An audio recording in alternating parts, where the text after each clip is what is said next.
Isang mapagpalang araw sa ating lahat.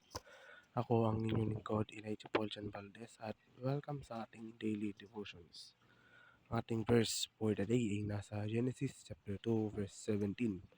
Sinasabi dito na maliban sa bunga ng punong kahoy na nagbibigay ng kaalaman tungkol sa mabuti at masama, huwag na huwag mong kakainin ang bunga mo yun, sapagkat sa araw na kainin mo yun ay mamamatay ka.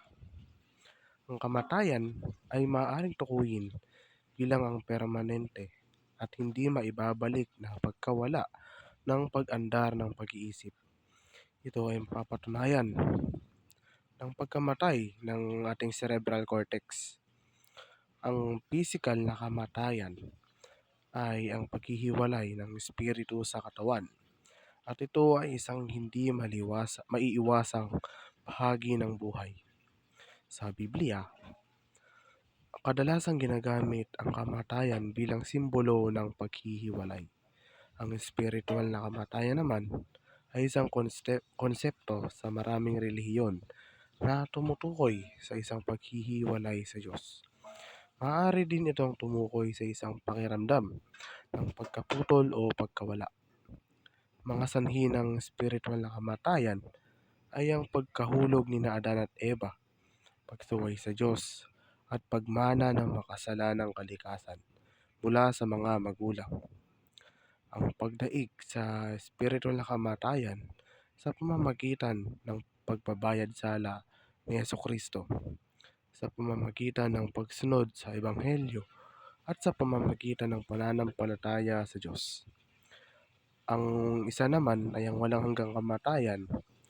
Ito ay ang parusang naghihintay sa mga tumatanggi sa Diyos at pinipiling magpatuloy sa kasalanan. Ayon sa Biblia, kilala rin ito bilang pangalawang kamatayan. Upang tayo ay may pag-usap sa Diyos sa araw-araw, isaalang-alang natin ang pagsasama ng mga kasanayan tulad ng panalangin, pagbabasa ng Biblia, pagmumuni-muni na nagpapahintulot sa patuloy na makikipag-usap at koneksyon sa banal sa buong araw natin.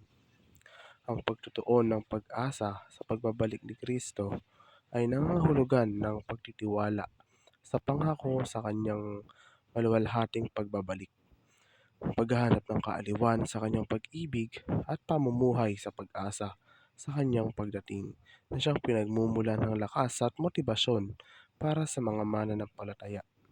Sa Kristyanismo, ang pagtitiwala kay Kristo bilang Panginoon at tagapagligtas ay pinaniniwalaan na ang landas tungo sa pagtanggap ng kaloob na buhay na walang hanggan.